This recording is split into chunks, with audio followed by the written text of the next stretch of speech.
Okay, so inaanayahan ko po sana ang ating mga audience na mag-move po backward. Audience, please. Move.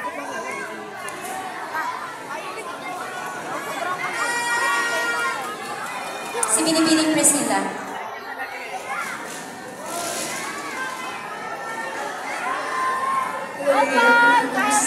Okay.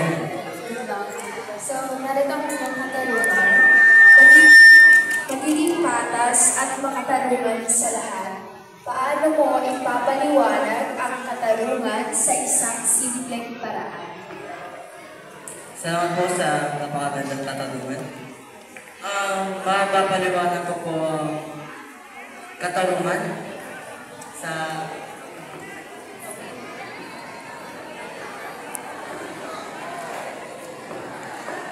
ano po? Mapapaliwanag ang katarungan sa simpleng paraan. Sa ano po? Sa bayan po natin ngayon. Yung mga may bibigay ko pong halimbawa dito yung mga mayaman at saka yung mahirap. Kasama na rin po dito yung gobyerno. Dahil po, yung mga gobyerno po ay yung mga gobyerno po ay pera lang ang habol para makuha kahit na mali ang pinapanigan nila. Tapos, katarungan po hindi nakukuha ng mga mahihirap. Dahil po, sila po yung mga walang pera. Ang mayayaman po ang lagi nababagi sa katarungan na nakukuha nila kahit hindi naman nila serving yung katarungan na yun. At yun po ang isang example ko po sa katarungan. Ang gobyerno, ang mayaman at ang mahirap. Salamat po. Maraming salamat, lakan number 1. Ngayon, dumako tayo kay lakan number 2, from Lito Ken LAS.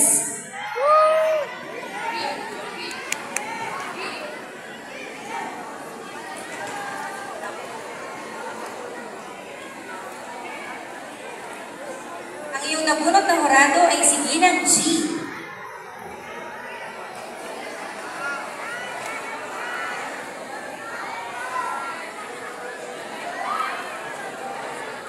Magandang gabi po sa inyong lahat. Galing, kahusayan o natatanging kakayahan. Sa anong paraan mo nagagamit ang iyong galing upang makatulong sa iba? Maraming salamat po sa magandang katanungan. So, ang masasabi ko po dyan, magagamit ko po ang aking galing para makatulong sa iba sa pamamagitan ng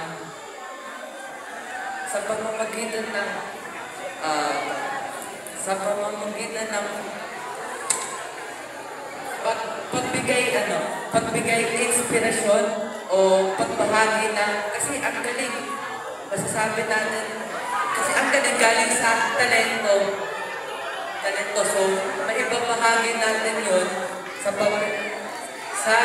pamimigay ng inspirasyon sa iba. At ayan lang po ang aking kasagutan. Maraming salamat po. Maraming salamat, lakan number 2. Ngayon naman, dumako tayo kay lakan number 3, Kaagas Chicha.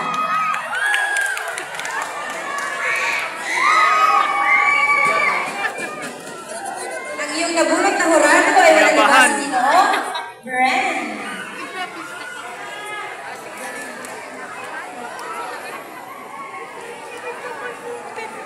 Okay. Ang iyong salita ay likhain. Produkto ng imahinasyon o malikhaing pag-iisip. Paano mo mahihikayan ang iba na yakapin ang kanilang kakayahan sa paglikha? Magandang tayo. Maraming salamat sa iyong magandang katanungan. Sasagot niya pamamagitan ng pagsuporta at pagtangkilik ng kanilang mga produkto upang sila ay masuportahan.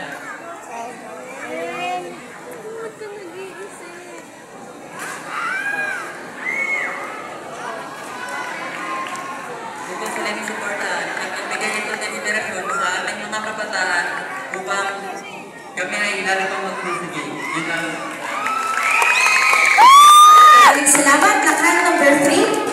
Ngayon naman, lumako tayo kay lakan number 4, Manansala Andre Miguel H.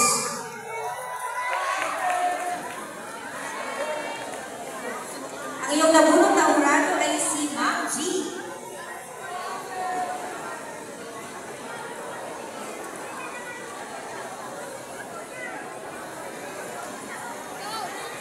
Magandang gabi. Kalayaan. Kakayahang kumilos ayon sa sariling kagustuhan. Ano ang papel ng edukasyon sa pagpapanatili ng kalayaan? Salamat po sa para sa akin po mga kaibigan ng kalayaan.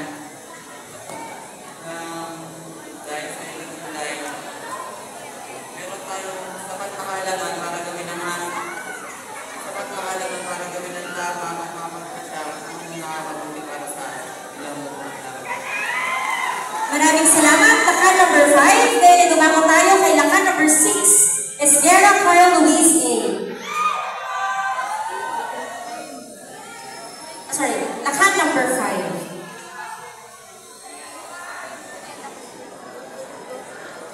Okay, so again, lakan number 5 as Ron Dustin John C. Ang kanyang nabunot na hurado ay si Binibini Dana.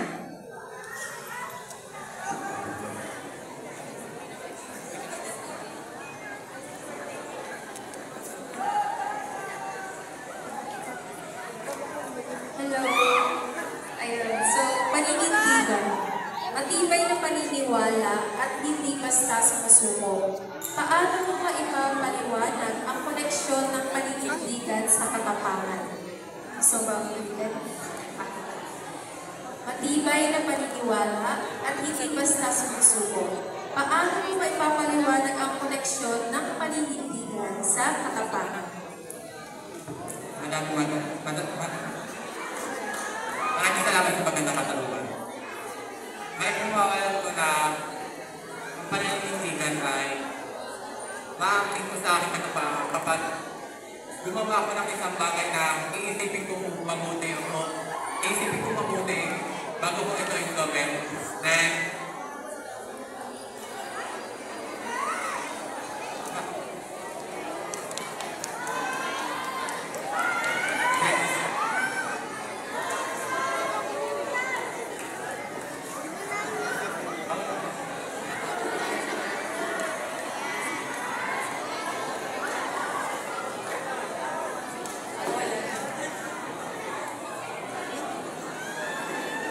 Tungkol siya din sa paninindigan matibay na paniniwala at hindi basta sumusuko.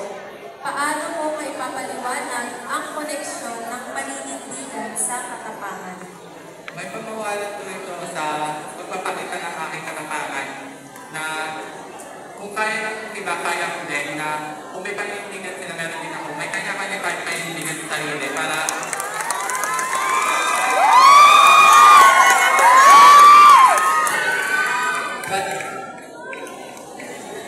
Maraming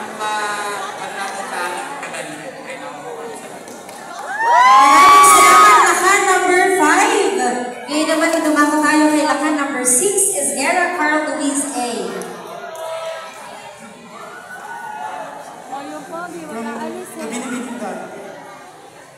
Si Miss Dana, again.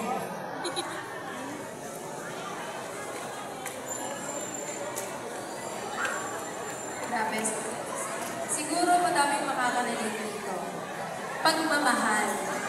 Malalim na damdamin ng pagkalinga at malasakit. Paano mo mahihikayat ang iba na magpamalas ng pagmamahal sa kanilang kapwa? Pwedeng pa ulit lang po. Question po, pwede po. Pagmamahal. Malalim na damdamin ng pagkalinga at malasakit. Paano mo mahihikayat ang iba na magpamalas ng pagmamahal sa kanilang kapwa? Thank you for the question. For me, when I was in grade school, I was bullied by my parents because of my skin color. And this criticism was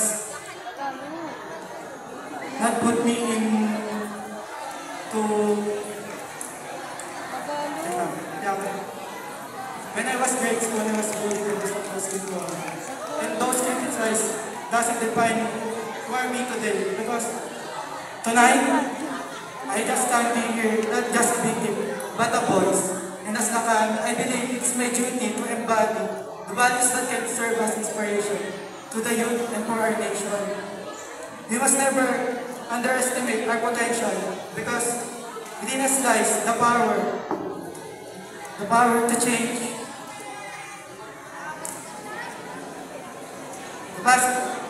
Yes, within us lies the power to create positive change through little step and actions. Through little step and action, we can inspire the future generation.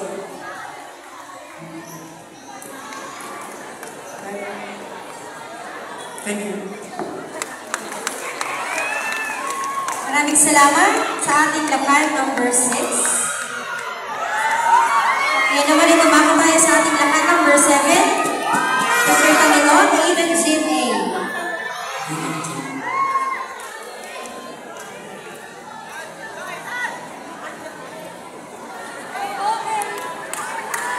Bayanihan. Pagtutulungan ng magkakapitbahay o komunidad. Ano ang mga modernong anyo ng bayanihan na makikita mo sa kasalukuyan? Maraming salamat po sa pagkakataon. Para sa akin, ang kabayanihan ay makikita natin sa ibang lugar. Lalo ngayon, para sa akin, makita ko ang kabayanihan sa ating paaralan. Bakit? Dahil ang mga guro at mga SSAG ay gumawa ng patimpalak na ito para sa mga estudyante at para sa buong pamilya. Para sa akin, nasasabi kong bayanihan yun dahil hindi natin kinalimutan ang buwan ng wika. Para sa akin, ang bayanihan ay nagmumula sa ating bayan at paano. Tingnan po, maraming salamat. Maraming salamat, lakad number 7. Ngayon dumako naman tayo sa ating lakad number 8. Mr. Ricardo Justin Leron G.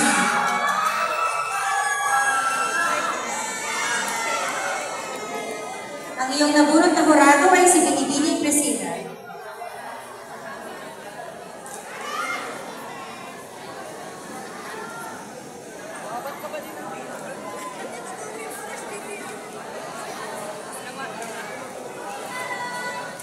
Pagpapakumbaba, kababaang loob at hindi pagmamataas. Paano mo mapapanatili ang pagpapakumbaba sa kabila ng mga papuri at tagumpay? Magandang salamat po sa inyong kasalukuyan. Ang aking sagot po ay Pagpapakumbaba, kababaang loob at hindi pagmamataas. Paano mo mapapanatili ang pagpapakumbaba sa kabila ng mga papuri at tagumpay? ang pagpapakumbaba po ay laging magbibigay ng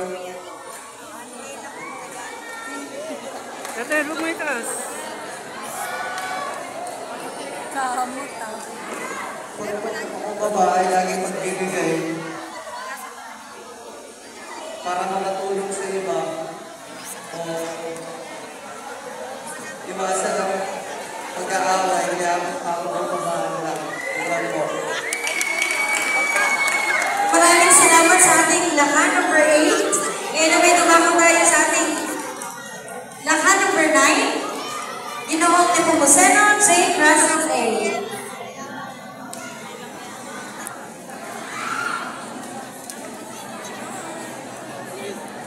Ang iyong napiling hurado ay si Binibining Priscilla.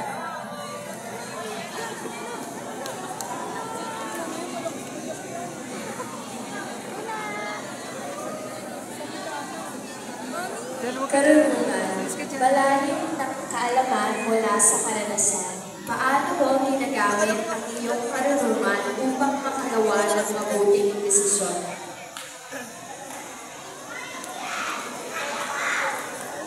Para sa akin po, nagagamit ko ang aking karunungan sa pamamagitan ng pag-iisip ng mabuting desisyon at kung saan ang ng tama at tunay upang magpakita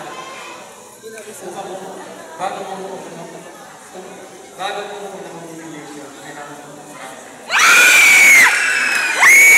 Maraming salamat, lakad number 9. Ako po ang nangyayari ng mga lakambini.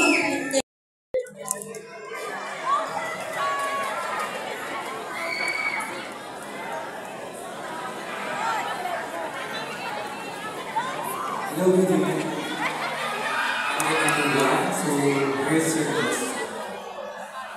Paglaban. Pagtindig para sa paniniwala at karapatan. Ano ang ibig sabihin ng tunay na paglaban para sa iyo?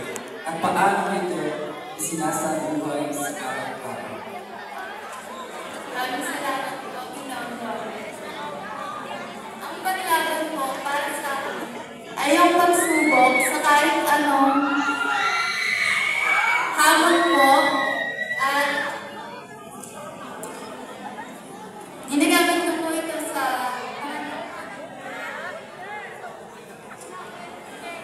Araw-araw. ginagamit ko po ito sa pang-araw-araw.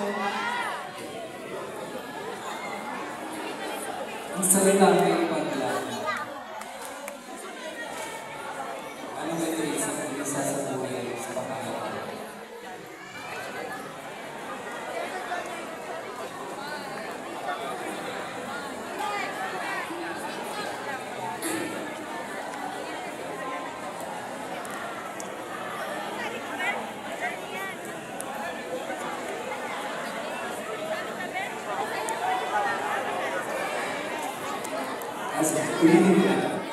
Ang salita mo is paglaban.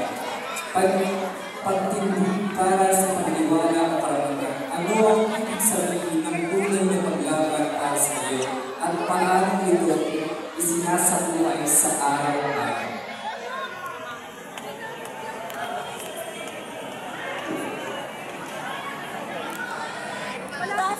Para sa akin po, yung paglaban is yung subok po sa mga hamon sa buhay at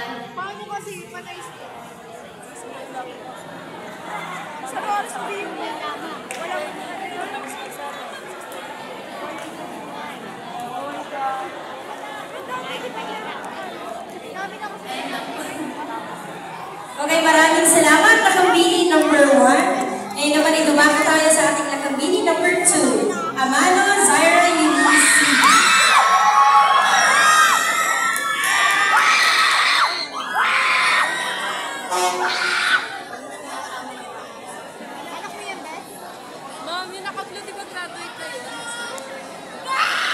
Okay, so ang iyong nabunot na horado ay si Ginoong Jobe.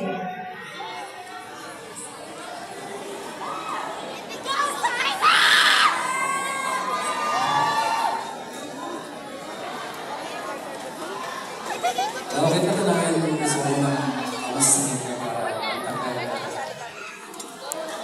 Okay ka lang, awasan niya naman. Ang iyong salita ay sibag. Kasipagan o pagiging masigasig sa gawa. Sa panahon ngayon, paano mo maipapakita na ang sipag ay susi sa tagumpay? maraming salamat po sa iyong tanong. Maipapakita mo na ang sipag ang susi sa tagumpay sa pamamagitan ng pagpapatunay nito sa inyo.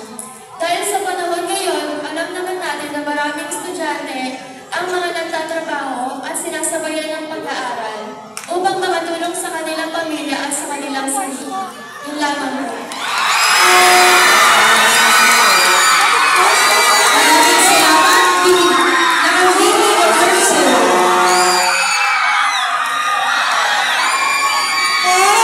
Ngayon naman ay dumako tayo kay lakambini number 4. Salayo Kate Nicole A.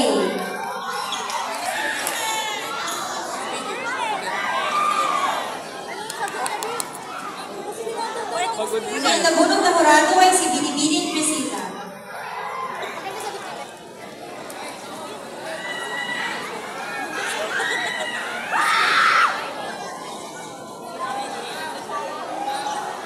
Sinusunod question. Tiwala. Paniniwala sa sarili o sa iba. Paano mo haharapin ang pagkabigo kapag nasira ang tiwala sa iyo? Hello everyone! Paano ko nga ba ang haharapin kapag may nakasira ng aking tiwala? Unang-una is makikipag-usap ako sa taong sumira ng tiwala ko. And papakinggan ko yung side niya. And if hindi niya mababalik ang tiwala na nasira is mag-iingat ako sa susunod na pagkikilala sa tao na pagkakatiwalaan ko at sa mga bagay na sasabihan ko upang hindi na ako makasira ulit ng tiwala. Okay, maraming salamat, Kakambini number 4. Ngayon po, akin pong tinatawagan at sila Kambini number 5, Oviedo LMAF.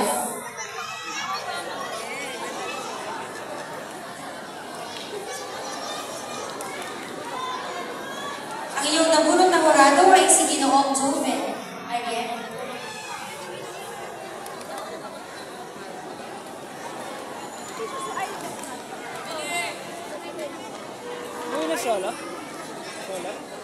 Ang iyong salita ay talino. Katalinuhan o kakayahang umawat at mag-isip. Para sa iyo, ano ang ibig sabihin ng tunay na talino at paano ito dapat gamitin? Ang talino ay ating isinasagawa at ating pinag-aaralan. Ang talino ay meron tayong lahat. Bata man o matanda, ay tayo ay may sarili-sariling talino. Maraming salamat, Kakambini number 5. Kaya dumako tayo kay Kakambini number 7, Bordako Glenn Lazien.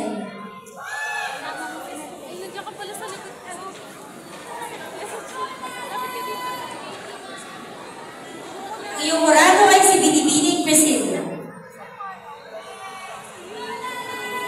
Ayun. Ni siguro. Ano?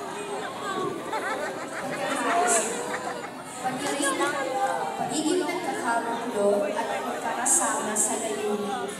Sa panahon ng pagkakaiba-iba ng opinyon at paniniwala, paano mo mapapanatili ang pagkakaisa sa isang komunidad? Maraming salamat sa inyong magandang tanong. Mapapanatili ko po ang pagkakaisa-isa sa isang komunidad sa pamamagitan ng papakinggan ko po yung opinion ng iba at hindi ko po yun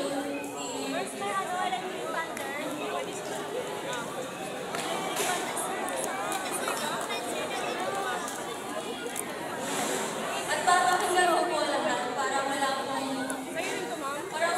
mas opinion na Maraming salamat, Lakambini number 7. Ngayon, dumako tayo kay Lakambini number 10, Flores Karen Chris.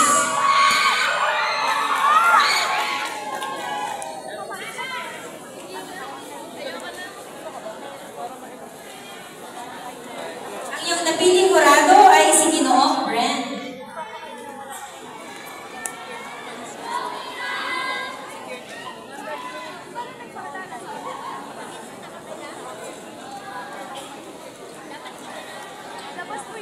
Okay, ang salita ay tapang.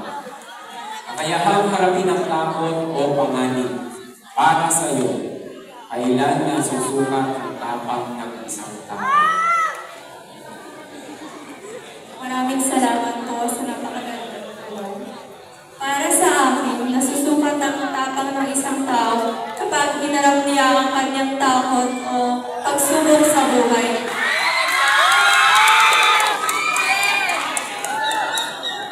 At nasusukat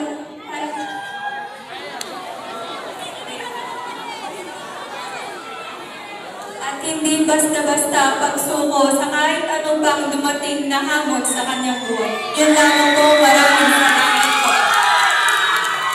Maraming salamat, Lakambini number 10. Ngayon naman, Lakambini number 11, Santos Antoinette L.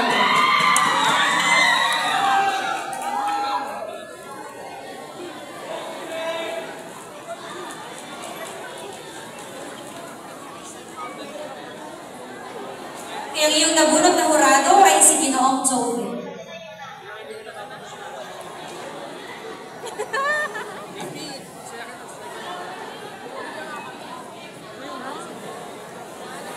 Identity candidate number 11.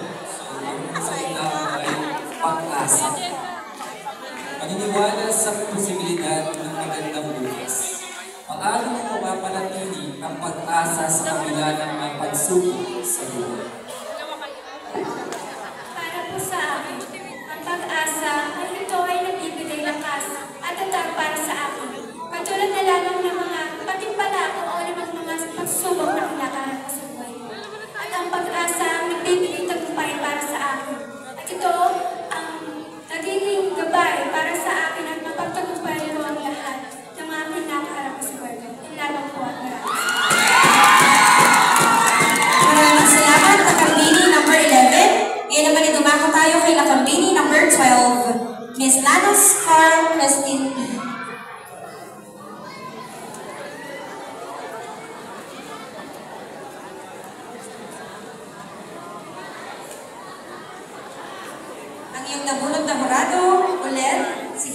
Moving.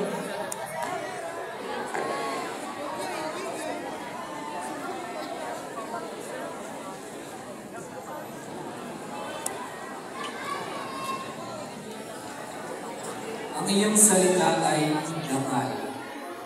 Karangalan o respeto sa sarili at kapwa. Ano ang kahalagahan ng dangal sa paghubog ng iyong pagkatao at paano ito pinapangalagaan? Thank you. Good evening.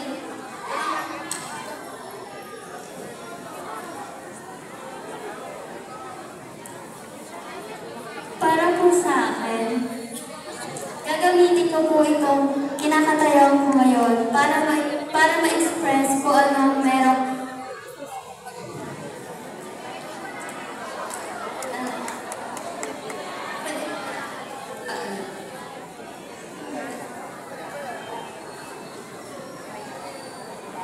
Ang iyong salita ay dangal. Karangalan o respeto sa sarili at kapwa. Ano ang kahalagahan ng dangal sa paghubog ng iyong pagkatao at paano ito pinangangalagaan?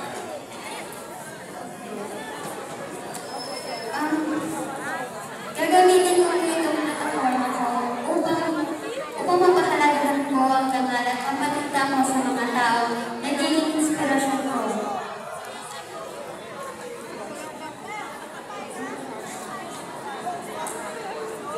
Thank you. Okay, maraming salamat. Lakambini, number 12. Ngayon naman, Lakambini, number 14. Santos Mayumi Shisa.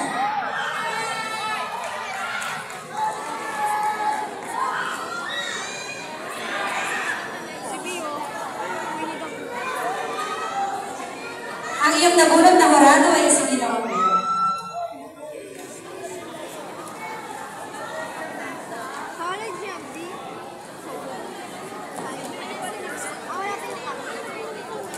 Okay? Ang salita ay pangarap. Pangarap, lighiin o layunin sa buhay na nais mo. Ano ang iyong pangarap? At sa paanong paraan ito makakapagbigay ng inspirasyon sa iba? Ang pangarap sa akin ay hindi lang sa pagpanalo nito. Pangarap ko din maging therapist dahil gusto kong tumulong sa mga kabataan na sira ang mental health at may mga problema sa buhay. Gusto ko sila tulungan. Hindi lang sa pag-influensya ko dahil nanalo ako dito, kundi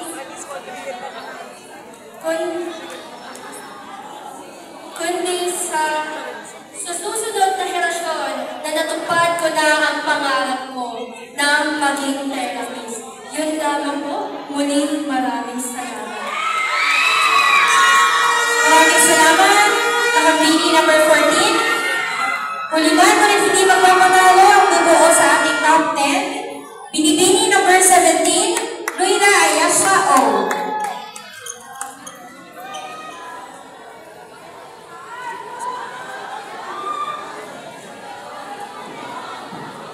Ang iyong nabunot na horado ay si Binibini Christine.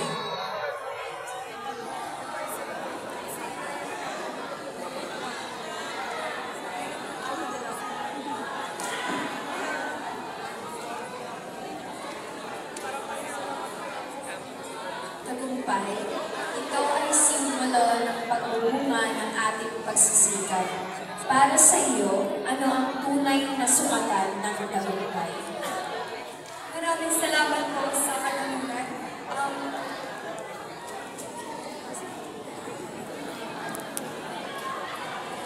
Tagumpay, ito ay simbolo ng pagbubunga ng ating pagsisikap. Para sa iyo, ano ang tunay na sukatan ng tagumpay? Maraming salamat po. Para sa akin po, ang tunay na sukatan ng tagumpay ay hindi lamang po sa kung anong nakakalimutin sa ngayong araw na ito. Hindi porket nandiyan ka na sa posisyon na mataas, is nagtatagumpay ka na. Alalahanin natin hanggang buhay pa tayo. Hindi pa natin nakakamit yung pinakatagumpay sa buhay natin. Para sa akin, pag nakamit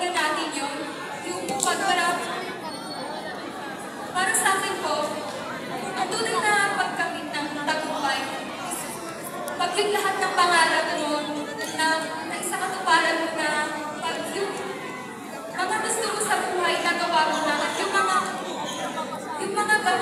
gawain mo bilang isang tao ay nakuha mo na rin para sa mga tao sa paligid mo. Maraming salamat. Maraming salamat, Lakambini number 17. Muli sila po ang mabubuo ng top 10 Lakambini mula sa Senior High School Department. Lakan number 2,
okay, so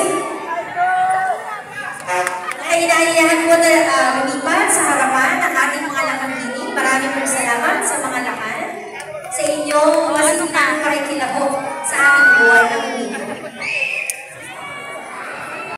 73.38%. Walang iba kundi si Lakambini number 14, Santos Mayumi.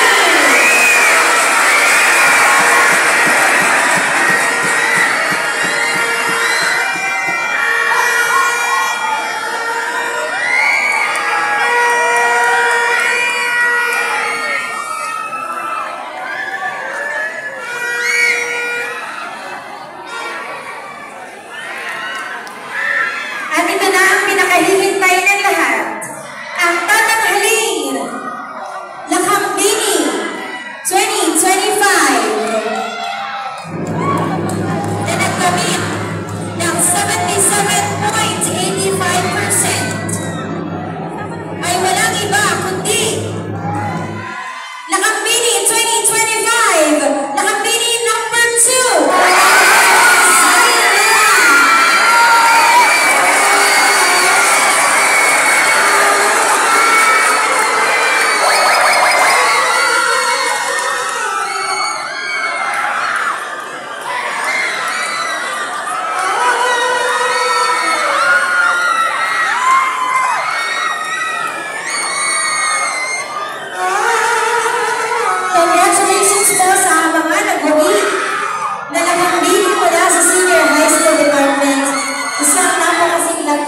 Ngayon naman, idumako tayo sa Lakambini 2025 first runner-up na nagkamit ng 74.67%.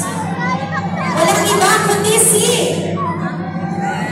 Lakambini number 1, Bilal Janine Colacue.